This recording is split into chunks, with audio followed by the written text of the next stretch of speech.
Hello there. Today I'm talking to you from the Emirates lounge in Rome Fumicino Airport as I'm about to head back to Auckland via Dubai and Brisbane, so it should be an interesting trip. And so being in Italy, instead of having a glass of champagne in my hand, I have a glass of Ferrari's Maximum Blanc de Blanc non-vintage. This is a wine from the Trento DOC and is made using the Metodo Classico, or traditional method, the same method involving bottle fermentation and lees aging that is used to produce champagne.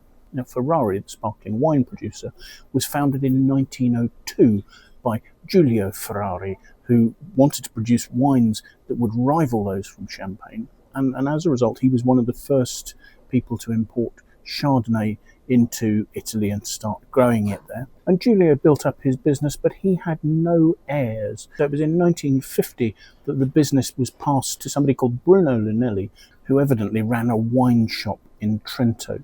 Now, Bruno's family still owns and runs Ferrari, and today it's managed by the third generation of Bruno's family. And certainly the Lunelli family put a lot of effort into building the business. In the first 2 decades of ownership, production moved from 9,000 bottles a year to over 100,000. Today they work with around 500 growers, as well as owning their own vineyard. And their wines are made in what is Italy's largest sparkling wine producing facility. And this is a facility whose underground cellars can hold several million bottles at a time as they age. Evidently, the Maximum Blanc de Blanc is a wine that was first produced in 1991. It's 100% Chardonnay, it's hand harvested, and they talk about careful selection. The wines are all vinified and aged in stainless steel tank. The wine undergoes a full malolactic conversion, just to soften the otherwise potentially quite tart acidity that the Chardonnay might present. The wine, of course, is bottled with sugar and yeasts to undergo a second fermentation, and then ages in these capacious underground cellars with the yeast lees in the bottle, breaking down and going through the process of autolysis, helping to fix the bubbles created in the second fermentation, and also to create yeast-derived flavours, sort of notes of brioche, biscuitiness, perhaps toastiness, and just to give the wine a little more weight and roundness, a bit of texture. This wine ages for a minimum of 24 months on lees, and at the stage of degorgement, it's given a dosage of 6 grams per litre of sugar, just to help to balance the acidity of the wine. And with just 6 grams per litre sugar, that is labelled as a Brut. So let's take a look at the wine, shall we? Now, I've had this poured for a little while, actually, while I've been researching the wine, but there are still fine, persistent bubbles rising through the pale to medium yellow colour there. Don't really need to swirl it, thankfully. There's quite a lot in the glass to give off the aromas. The aromas are really quite delicate and restrained. There are lemony hints, perhaps a delicate touch of peachy fruit, but predominantly a clean, minerally note, perhaps almost a sherbety aroma. I think maybe I'm associating that with the lemony citric notes. So let's have a taste and see what we make of it.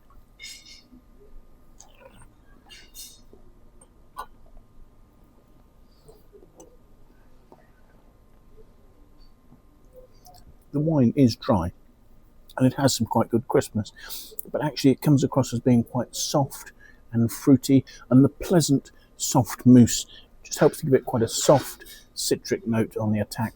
The wine's crispness is actually very good and it makes it quite elegant.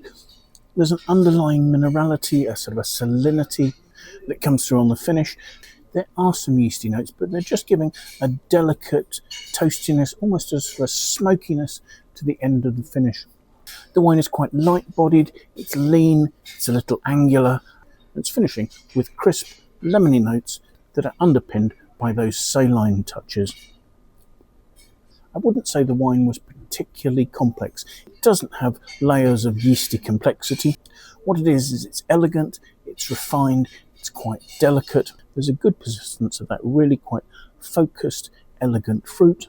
And as a result, when I saw the Wine Searcher aggregated critic score for this was 90 out of 100, I do think that's about right for this wine.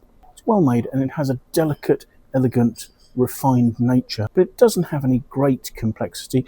I don't think there's any need to age the wine. It's simply an attractive, well-made, fresh Blanc de Blanc style, which has a good crispness and yet manages to retain some soft, clean fruit elements. It's a nice lively drink, and just what I need before I set off on a flight. If you want to follow this up, I will leave a link in the notes below to the Wine Searcher webpage for this vintage of this wine, so that you can see if it's available in your market and at what price. So thank you so much for joining me. I do hope you've enjoyed the tasting.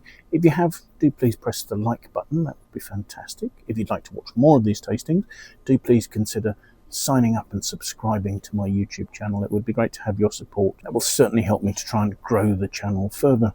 To that end, if you have any friends you think might like to watch the video, do please feel free to pass it on to them. I would really appreciate your endorsement in that way.